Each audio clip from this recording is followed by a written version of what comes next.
Hello दोस्तों, नमस्कार। तो कैसे हैं आप सभी। तो दोस्तों, एक बार फिर से स्वागत है आपका मेरा यूट्यूब चैनल देवभूमि एग्जाम हब में। तो दोस्तों, मैं लेके आ गया हूँ आपके नई वीडियो जिसमें संबंधित है कनिष्ठ सहायक परीक्षा जो 2022 में यूकेपीएससी के द्वारा एक विज्ञप्ति निकाली गई थी। विज्ञप्ति क्या है, यहाँ पर हमारी जो एक हमारा नई हमारी भर्ती आई थी, उसमें हमारा कनिष्ठ सहायक का जो पूर्व का जो हमारा जो उत्तराखंड अधीनस्थ सेवा चयन आयोग था, उसके द्वारा जो सिलेबस दिया गया था, उससे थोड़ा सा इसका सिलेबस डिफरेंट कर दिया गया था। ठीक है दोस्तों। तो आप सभी ने उस समय जब ये विज्ञप्ति निकली थी, उस समय और जब इसकी जो हमारा नोटिफिकेशन आया था भर्ती का, इसका फॉर्म भी भर लिया गया होगा, तो उस समय इसका सिलेबस भी इसमें डिस्कस किया गया था। लेकिन अब जैसा कि आपको पता है कि जो इसका पेपर हमारा मार्च में प्रस्तावित तिथि है इसकी, हमारे यूकेपीएससी आयोग के द्वारा जो इसकी तिथि दी गई है मार्च में, उसके तहत अब इसका हमको हमको इसकी जो तैयारी करनी है, हमारा पूर्व का जो सिलेबस है उसके अकॉर्डिंग से थोड़ा हट के हमें इसको तैयारी करनी है। क्योंकि इसमें आप सभी को पता होगा कि इसमें आयोग के द्वारा यहाँ पे हमारा सिलेबस चेंज कर दिया गया था। ठीक है दोस्तों। तो मुझे बहुत सारे कमेंट आ रहे थे कि सर आपने हमें जो यहाँ पर नया सिलेबस है उसकी वीडियो नहीं दी है और हमें एक बार इसका डिस्कस कर दीजिए। तो मैंने यहाँ पर आपका आज जो हमारा कनिष्ठ सहायक और हमारा जो बंदी रक्षक है, जो उसका नया सिलेबस दिया है हमारे यूकेपीएससी आयोग के द्वारा जो दिया गया है अपने पेपर्स के लिए, उसको हम यहाँ पूरा डिस्कस करूँगा और पूरा सिलेबस आपको बताऊँगा कि इसमें क्या क्या और कितने नंबर का हमारा रहने वाला है। ठीक है दोस्तों। और दोस्तों, आपसे एक और बात कहना चाहूँगा कि अगर आप मेरे इस यूट्यूब चैनल में नए हैं तो आप प्लीज़ मेरे इस यूट्यूब चैनल को सब्सक्राइब कीजिए और वीडियोज़ को लाइक कीजिए, शेयर कीजिए और बेल आइकन को दबाना बिल्कुल ना भूलें दोस्तों, क्योंकि मैं आपके लिए ऐसी ही नई नई वीडियो लेके आता रहता हूँ जिससे कि आपको बहुत ज़्यादा हेल्प मिलती है। ठीक है दोस्तों। तो शुरू करते हैं हम आज की वीडियो को। हमारा जो यूकेपीएससी आयोग के द्वारा नया सिलेबस निकाला गया था। ठीक है दोस्तों, शुरू करते हैं अब। तो दोस्तों, आप जैसे कि देख पा रहे होंगे, मैं आपके सामने यहाँ पे जो हमारा यूकेपीएससी आयोग के द्वारा लिखित परीक्षा का जो हमारे परीक्षा का जो यहाँ पर सिलेबस दिया गया है, उसका अभी खाली वो दे रहा हूँ कि इसमें क्वेश्चनों की संख्या कितनी रहने वाली है। यहाँ पे जो हमारा यूकेपीएससी आयोग के द्वारा कहा गया कि क्वेश्चनों की संख्या पूर्व जो नियोजित हमारे 100 क्वेश्चन हमारे रहते हैं वही हमारे रहेंगे। और इसमें हमें जो टाइम मिलता है वो 2 घंटे का ही मिलता है। ठीक है दोस्तों। आप सभी कह रहे होंगे सर ये तो हमें पता है और आप हमें यहाँ पर खाली बोर कर रहे हैं। तो दोस्तों, आपको सब मैं बता दूं कि आपको मैं स्टार्टिंग से पूरा बताऊंगा। यहाँ पर आप कोई भी बात को मैं आधा नहीं छोड़ूंगा, क्योंकि इसमें जो हमारा कनिष्ठ सहायक है, इसमें बहुत हमारा पहले लिखित परीक्षा होती है। पहले हमारा लिखित परीक्षा होती है, उसके बाद हमारा यहाँ पे रिजल्ट आएगा, उसके बाद हमारा जो हमारे चयनित अभ्यर्थी होंगे, उसके बाद टाइपिंग होती है। आपको मैं ये भी बताऊंगा कि टाइपिंग किस फॉन्ट में होती है, टाइपिंग कितनी भाषाओं में होती है और टाइपिंग के लिए कितनी गति मांगी जाती है। तो इसलिए आपको मेरे साथ बिल्कुल इस वीडियो में बने रहना है, इस वीडियो को स्किप नहीं करना है। ठीक है दोस्तों, क्योंकि आपके लिए मैं एक एक बात बहुत अच्छे से लेके आऊँगा, क्योंकि मैंने इस चीज़ को खुद एक्सपीरियंस किया हुआ है। ठीक है दोस्तों। तो आप प्लीज़ मेरे इस वीडियो के साथ बने रहिए और आगे मैं बात करता हूँ इस पेपर के बारे में अब। तो हम बात करें कि यहाँ पे जो हमारा पहले का सिलेबस था, उसमें आप सभी को पता है कि जो हमारा सामान्य ज्ञान पहले भी था, अभी भी है, सामान्य अध्ययन भी है और सामान्य हिंदी भी है, जो ये हमारा पहले का सिलेबस है। ठीक है दोस्तों। अब इसमें हम बात करेंगे जो इसमें अभी नया लाया गया है। पता है आपको कि पहले हमारे GS, GK, GS, Uttarakhand GK और प्लस हिंदी हमारे सिलेबस में डायरेक्टली रहती थी, और कुछ क्वेश्चन यहाँ पे हमारे रीजनिंग के भी रहते थे और कुछ क्वेश्चन हमारे यहाँ पे क्या रहते थे, कंप्यूटर के भी रहते थे। इतना तो हमारे पहले से ही रहता था सिलेबस में। लेकिन अब जो इसमें नया दिया गया है उसके बारे में बात कही जाएगी। और ये तो आपको पता ही है कि यहाँ पे हमारी 1/4 क्या होती है, नेगेटिव मार्किंग होती है। मतलब कि 4 क्वेश्चन अगर तुम्हारे गलत हैं तो वहाँ पर एक आपका सही आंसर भी कटता है, सही आंसर आपका कट जाता है। तो इसलिए आपको जो भी पेपर इस बार, क्योंकि ज़्यादातर जो कनिष्ठ सहायक जो हमारा जो जूनियर असिस्टेंट जो अभी फॉर्म भर रहे होंगे, वो ज़्यादातर बच्चे हमारे 12th पास वाले होंगे, क्योंकि ये जो हमारा फॉर्म निकला हुआ है 12th पास लेवल पे हमारा, इसकी जो भर्ती निकली थी 12th पास लेवल पे ही होती है। ठीक हो गया। तो इसमें ज़्यादातर बच्चे जो होते हैं, नए अभ्यर्थी होते हैं, उन्हें पता नहीं होता है और वो जोश जोश में वहाँ पे पेपर में 100 के 100 क्वेश्चन अटेंड करके आते हैं। ये मैंने बहुत अपना खुद लोगों को सुना है बोलते हुए, और जो मेरे सहपाठी लोग भी रहे हैं उनने भी ऐसा मुझे कहा है कि हम 100 के 100 क्वेश्चन यहाँ पर करके आ चुके हैं। ठीक हो गया दोस्तों। तो आपको ऐसी गलती नहीं करनी है, क्योंकि मैंने आपको यहाँ पर साफ साफ बता दिया है क्या होगा। यहाँ पर आपका जो हमारा क्या होगा कि 100 क्वेश्चंस में से जितने आपको जैसे मान लो आ रहा है, जैसे मान लो आपने क्या करा, 4 क्वेश्चन आपके गलत हैं, 4 क्वेश्चन आपने गलत कर दिए, तो उस पर आपका एक सही भी कट जाएगा। ठीक है, तो इसे बोलते हैं हम नेगेटिव मार्किंग। ठीक हो गया, इसको क्या बोलते हैं, नेगेटिव मार्किंग बोलते हैं। तो इसलिए आपको ये गलती नहीं करनी है। तो यहाँ पर साफ साफ लिखा गया है कि जो हमारा उक्त वस्तुनिष्ठ परीक्षा की जो प्रकृति की परीक्षा ऋणात्मक मूल्यांकन नेगेटिव मार्किंग पद्धति अपनाई जाएगी। अभ्यर्थी द्वारा प्रत्येक प्रश्न के दिए गए गलत उत्तर के या अभ्यर्थी द्वारा एक ही प्रश्न के एक से अधिक उत्तर देने के चाहे दिए गए उत्तर में से एक सही ही क्यों न हो, उस प्रश्न के लिए निर्धारित अंकों का 1/4 1/4 दंड के रूप में काटा जाएगा।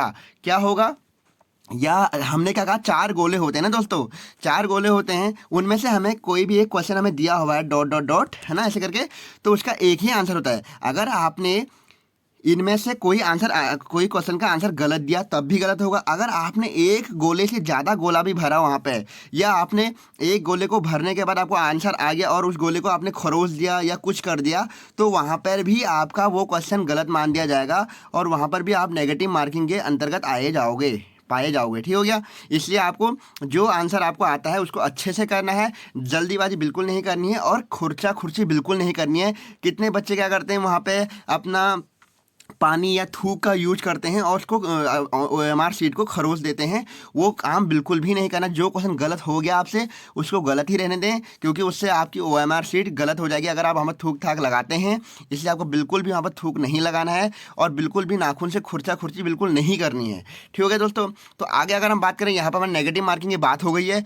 अब हम आते हैं, अभी हम जो ये टाइपिंग की बात कह रहे हैं इसको हम बाद में आपको पूरा अच्छे से बताऊंगा। मैं सबसे पहले जो मैं आता हूँ यहाँ पे परीक्षा का जो हमारा सिलेबस दिया गया है नया वाला। ठीक है, सिलेबस के अंतर्गत हम अगर बात करें कि जो हमारा पाठ्यक्रम दिया गया है, तो ये है हमारा क्या, परीक्षा का जो सिलेबस है। ठीक हो गया। तो इसमें क्या है, घंटा हमारा जो समय है वो 2 घंटे का ही है पहले की तरह, और अधिकतम जो संख्या है क्वेश्चन जो हमारे 100 ही रहने वाले हैं। ठीक हो गया। पहला जो हमारा सिलेबस में हमारा जो हमारा है GS। ठीक हो गया। हमारा जो पहला हमारा जो सिलेबस में आएगा वो आएगा हमारा सामान्य ज्ञान एवं सामान्य अध्ययन। ठीक हो गया। तो यहाँ पर क्या हुआ है, जो हमारा जो सामान्य ज्ञान और सामान्य अध्ययन है वो 75 अंकों का है। अब सामान्य ज्ञान और सामान्य अध्ययन के अंतर्गत ने क्या क्या दिया है इन 75 अंकों में, इसको बहुत सारे चीज़ों में इन्हें डिवाइड किया हुआ है, इसको बांटा हुआ है हमारे जो ये सिलेबस को है।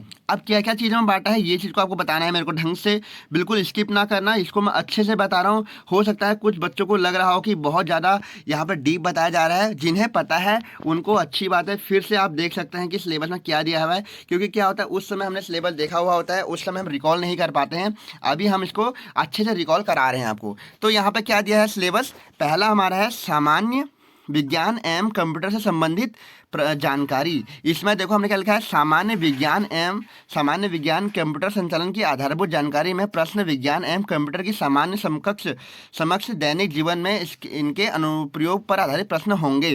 तो साफ साफ कितने अंक के होंगे ये, 15 अंक के होने वाले हैं।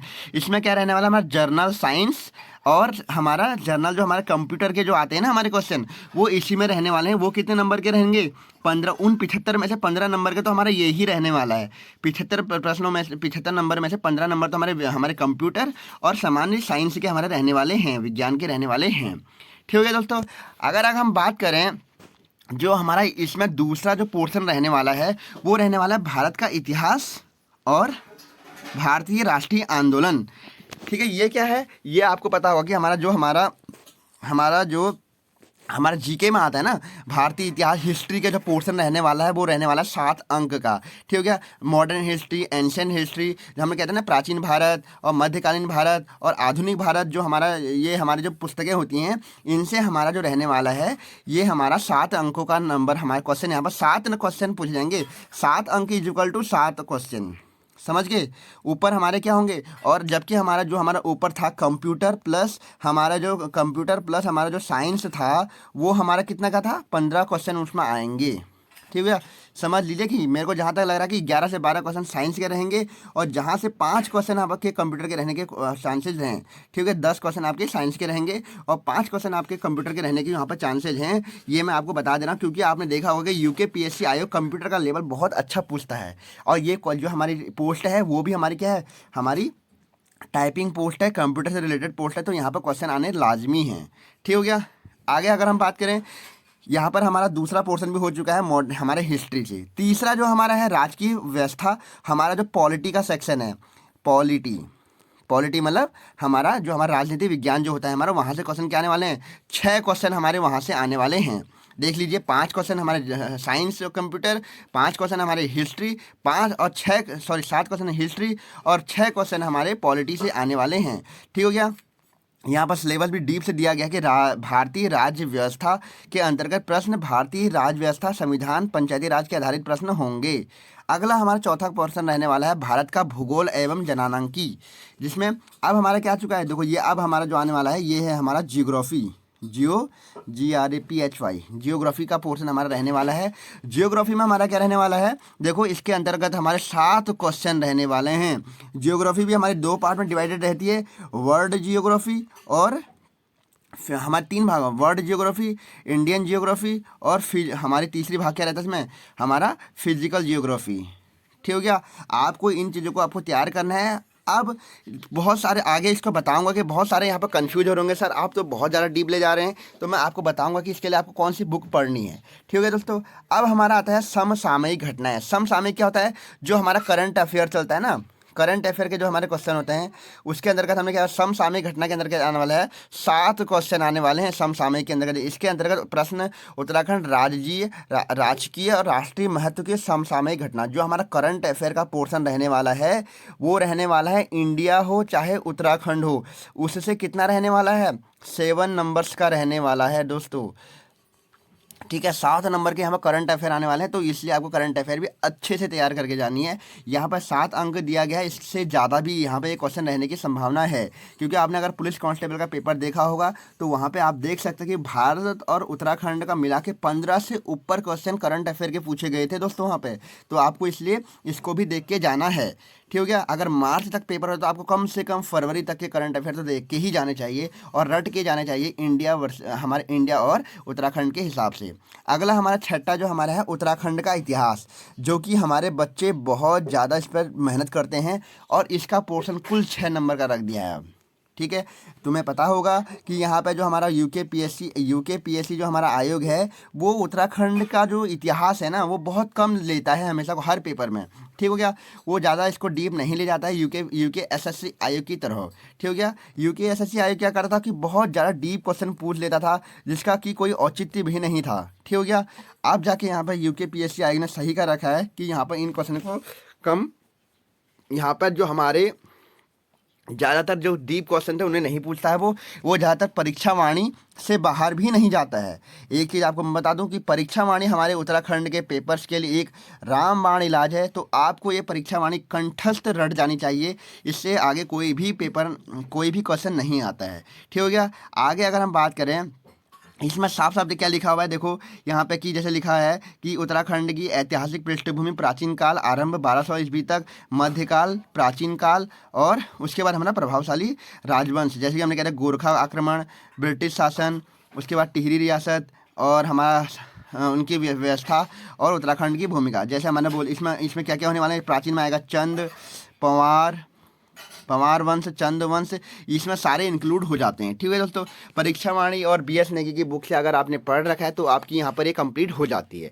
अगला अगर हम बात करें उत्तराखंड की संस्कृति, उत्तराखंड की संस्कृति में आपको पता है कि ये सब परीक्षा वाणी में दिया गया है, इनको ज़्यादा हम डिस्कस नहीं करेंगे क्योंकि देखो ये सारे परीक्षा वाणी के चैप्टर हैं। उत्तराखंड की संस्कृति जो हमारी जाति हैं, आपको पता है ना, जनजातियाँ हो गई, जातियाँ हो गई और क्या बोलते हैं धर्म हो गए हमारे, और हमारे जो मेले हो गए, वेशभूषा हो गई, त्यौहार हो गए, ये सारे परीक्षा वाणी के पोर्शन है। इसलिए आपको यहाँ से डायरेक्टली मैं बोलूँ तो आपको इनको तैयार करना है, इनमें ज़्यादा डीप नहीं घुसना है और इसको पूरा तैयार हो जाता है। ये सारे के सारे हमको परीक्षा वाणी में मिल जाते हैं। ये वाला संस्कृति वाला भी चैप्टर है, वहाँ पर पूरा का पूरा भूगोल वाला चैप्टर भी दिया गया जहाँ पर हिमालय वाले क्वेश्चन दिए गए हैं। हिमालय के जो जितने भाग, हम हिमालय को कितने भागों में बांटा गया है वहाँ से है ये क्वेश्चन। शायद हमारे जहाँ तक मुझे याद आ रहा है कि 5वां या 4था चैप्टर हमारा ये वाला है, जहाँ पर कि हमारे हिमालय को बांटा गया है, शिवालिक हिमालय, मध्य हिमालय, महान हिमालय, ट्रांस हिमालय, यहाँ से ये क्वेश्चन बनते हैं। ठीक हो गया। और हमारी मृदा हो गई, हमारे नेशनल पार्क्स हो गए, यहाँ से क्वेश्चन बनता है हमारा। और एक चीज़ और आपको बता दो दोस्तों, मैं यहाँ पर जो हमारा सबसे ज़्यादा इंपॉर्टेंट रहता है ना, ये उत्तराखंड की जनसंख्या जो वाली जो चैप्टर है ना हमारा, वो बहुत इंपॉर्टेंट रहता है, इसलिए इसको आपको बिल्कुल भी नेगलेक्ट नहीं करना है। अगर आपने पिछले दो पेपर देख लिए होंगे, कांस्टेबल का हो गया, कांस्टेबल का और पटवारी का, अगर एग्ज़ाम आपने जो हमारा डिलीट हो गया है उसमें भी देखा हो तो वहाँ से भी क्वेश्चन यहाँ से पूछा गया था। ठीक हो गया। यहाँ से अगर मैं आपको बता दूँ कि क्वेश्चन क्या पूछा गया था तो सॉरी दोस्तों, तो यहाँ से जो क्वेश्चन पूछा गया था वो डायरेक्टली क्वेश्चन पूछा गया था कि उत्तराखंड में जो हमारी एसटी जनसंख्या है वो कहाँ पर सर्वाधिक है, जिसको हम बोलते हैं एसटी को बोलते हैं शेड्यूल्ड ट्राइब्स, जिन्हें बोलते हैं जनजाति। उत्तराखंड की जो हमारी जनजाति है ना सर्वाधिक कहाँ पर रहती है, यहाँ से ये क्वेश्चन आया हुआ था पटवारी के पेपर में। ठीक हो गया दोस्तों। अगर हम बात करें आगे, जो अब है हमारा अगला हमारा जो यहाँ पर दिया गया है टॉपिक उत्तराखंड से रिलेटेड, वो दिया गया है हमारा क्या, उत्तराखंड के आर्थिक एवं प्राकृतिक संसाधन। यहाँ पर संसाधन से भी क्वेश्चन पूछा गया है, तो ये आप देख सकते हैं। फिर 10वां यहाँ पर दिया गया है समान। अब जो हमारा यहाँ पर 10वां पोर्शन दिया गया है, ये है हमारा क्या, रीजनिंग से दिया गया है। ठीक है, रीजनिंग से हमारा यहाँ पर पोर्शन दिया गया है। ठीक हो गया। यहाँ पर क्या क्या दिया गया है ये भी आपको दिखाना होगा कि यहाँ पे जो हमारा देगा सामान्य बुद्धि परीक्षण के अंतर्गत बोधगम्यता, तार्किक एवं गणितीय क्षमता आदि इत्यादि के प्रश्न। जो हमारी रीजनिंग है वो 6 नंबर की रहने वाली है। इसका सिलेबस सही है, बिल्कुल बहुत मज़ा आ गया इसमें, क्योंकि 6 नंबर की रीजनिंग अगर दी जाती है तो कोई बड़ी बात नहीं है, हर कोई इसको कर सकता है। क्योंकि आपको पता है यहाँ पर हमारा ब्लड रिलेशन, जो हमारा रक्त परिचय वाला जो हमारा संबंध, रक्त संबंध से क्वेश्चन पूछता है, और इसमें बहुत चीज़ें मतलब बहुत बहुत हर बार का सिलेबस एक ही रहता है। और जहाँ तक मुझे लगता है कि जो यूके पीएससी के द्वारा जो रीजनिंग का लेवल है वो ज़्यादा कठिन नहीं बनाया जाता है, सिलेबस उसका बिल्कुल सेम रहता है, बहुत इजी मॉडरेट का रहता है, मतलब कोई ज़्यादा नहीं पूछता इसमें। ये डब्बे वाले क्वेश्चन पूछता है, यहाँ पर कुछ संख्या दे देगा, और क्या बोलते हैं ब्लड रिलेशन पूछ देगा, या कभी हमारा घेरे वाले क्वेश्चन पूछ लेता है, या कभी हमारे ऐसे हमारे जो हमारे अल्फ़ाबेटिक क्वेश्चन होते हैं, मतलब जो हमारे ABCD ऐसे करके कोई हमारी जो बनती है श्रृंखला बनती है उनसे क्वेश्चन पूछता है। तो उसमें आपको ज़्यादा वो दिक्कत नहीं लेनी है, आप थोड़ा बहुत भी अगर देख के जाएंगे तो वहाँ पर क्वेश्चन को कर सकते हैं। ठीक है दोस्तों, तो यहाँ पे हमारा ये इतनी चीज़ें हो।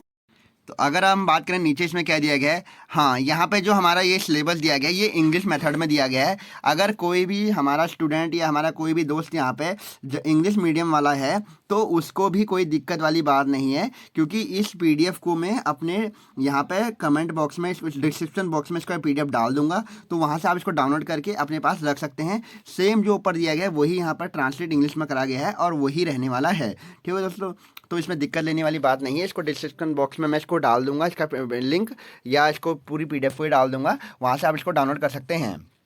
ठीक है दोस्तों, तो आगे अगर बात करें इसमें अब यहाँ पे जो ऊपर मैंने सिलेबस आपको डिस्कस किया हुआ था, सिलेबस जो ऊपर डिस्कस किया हुआ था उसी को यहाँ पर बताया गया है कि पूरा इसमें आने वाला क्या है। जैसे हमारी अब यहाँ पर सबसे जो मेन आपको मैंने ऊपर बताया था ना कि जो हमारे 75 नंबर की GS हो गया, GK हो गया, करंट अफेयर हो गया, कंप्यूटर हो गया और रीजनिंग हो गई, सब इसमें मिला के जो हमारा था।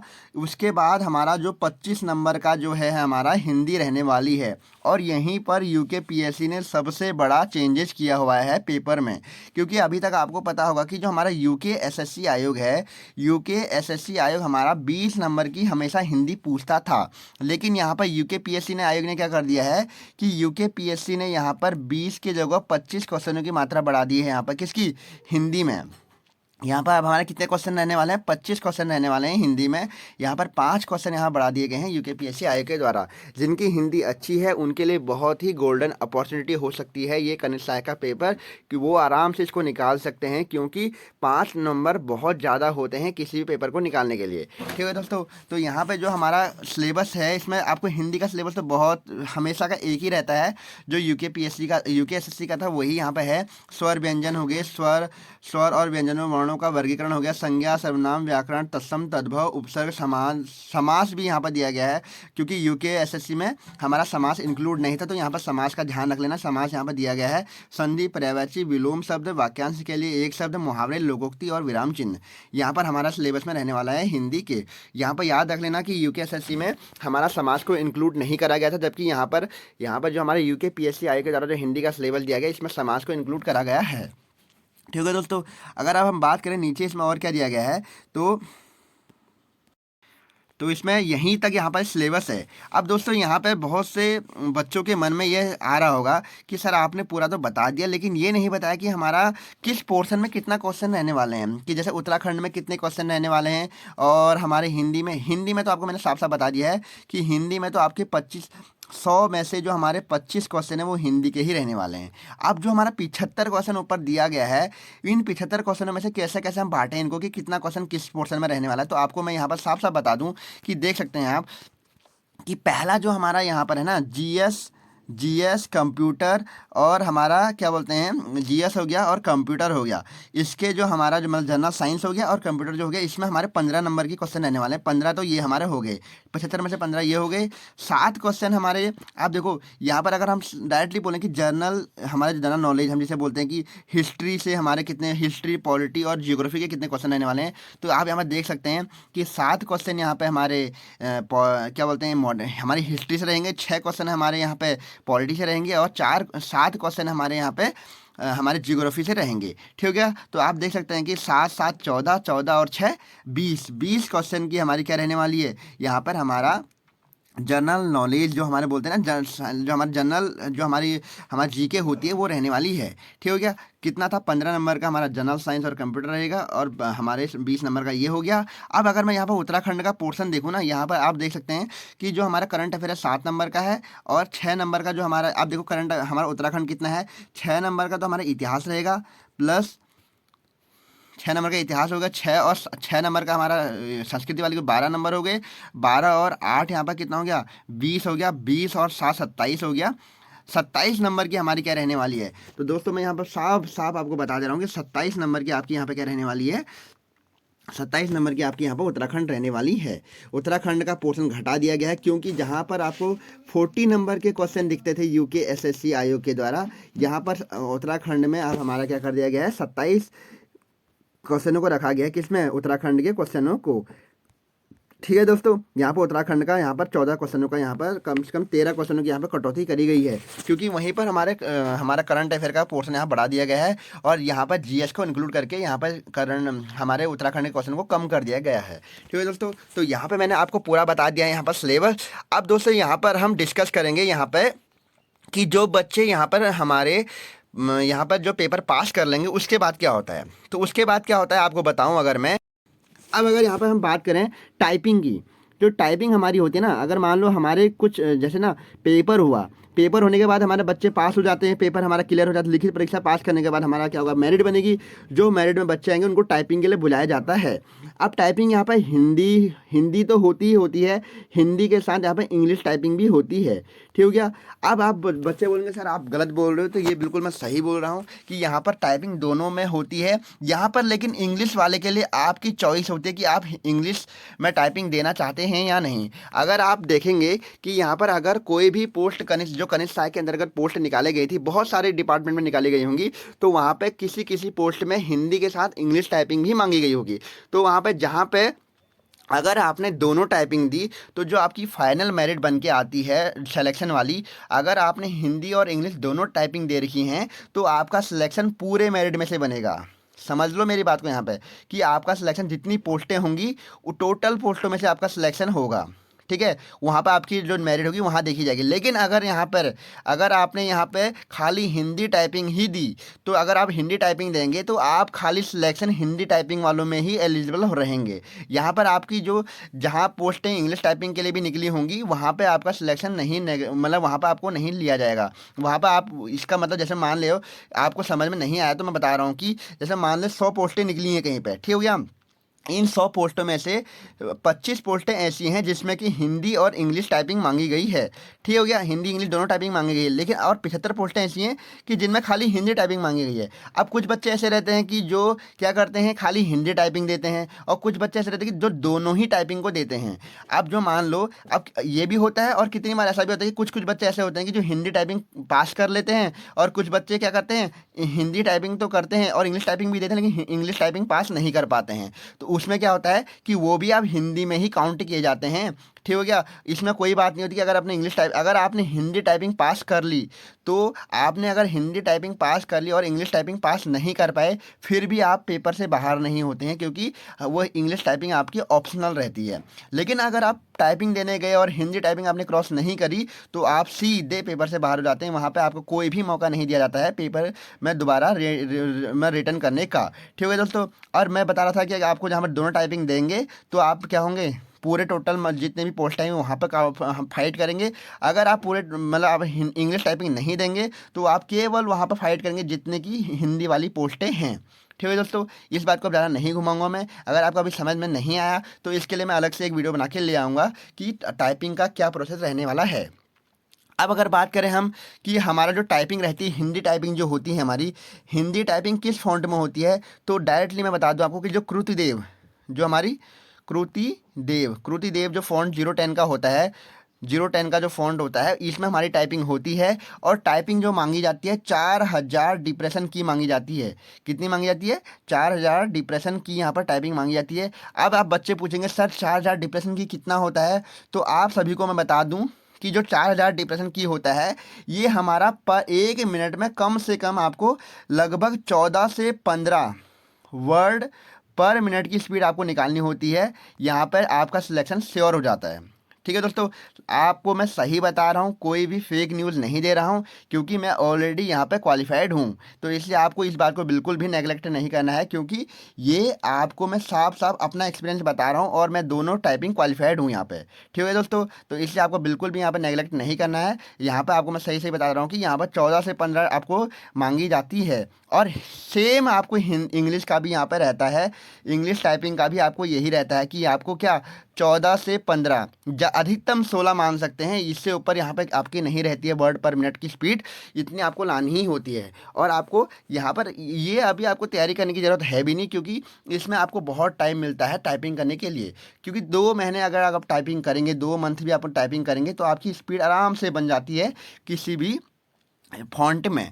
ठीक है दोस्तों, तो यहाँ पे मैंने आपको पूरी जानकारी दे दी है, और यहाँ पे आपको बता दिया है मैंने कि, और दोस्तों यहाँ पर एक चीज़ और बता रहा हूँ मैं कि यहाँ पे मैं आपको थोड़ा गलत जानकारी दे दिया था। क्योंकि यहाँ पर कहा गया है, ऊपर तो आपको हिंदी जो टंकण है वहाँ पर 4000 डिप्रेशन की प्रति घंटा मांगी गई है, लेकिन यहाँ पे जो हमारा अंग्रेजी टंकण मांगा गया है वो 8000 घंटा प्रति मिनट के मतलब डिप्रेशन की प्रति घंटा के हिसाब से मांगी गई है। तो आप यहाँ पर 8000 का मतलब क्या लगा सकते हैं कि 27 से 28 वर्ड आपके पर मिनट रहने वाले हैं।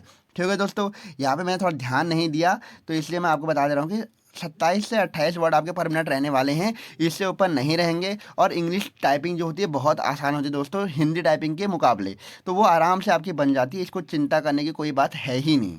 ठीक है दोस्तों, तो यहाँ पे आपको मैंने सारी जानकारी दे दी है सिलेबस के अकॉर्डिंग। सिलेबस क्या बता भी दिया है कि सिलेबस कितना रहने वाला है, क्या रहने वाला है, और क्या इसका सिलेबस है, कितनी इसमें टाइपिंग है। जो भी अगर मान लो दोस्तों, अगर मेरे द्वारा कोई भी जानकारी यहाँ पर त्रुटि बस गलत से दे दी गई है, तो आप प्लीज़ उसको नेगलेक्ट कीजिए, और प्लीज़ मुझे उसका कमेंट कीजिए। प्लीज़ यहाँ पे नेगेटिव कमेंट मत करना, क्योंकि मैं अपने यहाँ पे जो भी बता रहा हूँ यहाँ पे जो दिया गया है उसी के अकॉर्डिंग बता रहा हूँ। हो सकता है कि कुछ गलतियाँ मुझसे हो गई हों, तो प्लीज़ उसे मुझे कमेंट में बताइए कि आपने यहाँ पर गलत बताया है, उसको मैं सही करके आपको यहाँ पे उस आंसर को यहाँ पे पिन कर दूंगा। ठीक है दोस्तों, तो आज की वीडियो में बस इतना ही, और अपनी पढ़ाई को करते रहें। और जो टाइपिंग की बात रह गई है उसको मैं एक वीडियो में अलग से बता दूंगा कि कैसा उसमें फ़ॉन्ट रहने वाला है, और उसको बता भी दूंगा, और फ़ॉन्ट भी बता दूंगा, और इंग्लिश टाइपिंग का भी बता दूंगा, सारा एक साथ बता दूंगा। पहले इस पेपर को आप अच्छे से दीजिए, उसको क्वालिफाइड कीजिए, उसके बाद टाइपिंग की सोचिए। ठीक है दोस्तों, और यहाँ पे अपनी तैयारी को करते रहें। और अगर आपको कोई भी मतलब परेशानी हो सिलेबस से अकॉर्डिंग, या कुछ भी यहाँ पे आपको अपना कोई भी यहाँ पे आपको दिक्कत आ रही हो पढ़ने में, तो आप मुझे कमेंट कीजिए, उसके अकॉर्डिंग मैं आपको वीडियो देने की कोशिश करूँगा। ठीक है दोस्तों, तो आज की वीडियो में बस इतना ही। ओके, थैंक यू, धन्यवाद।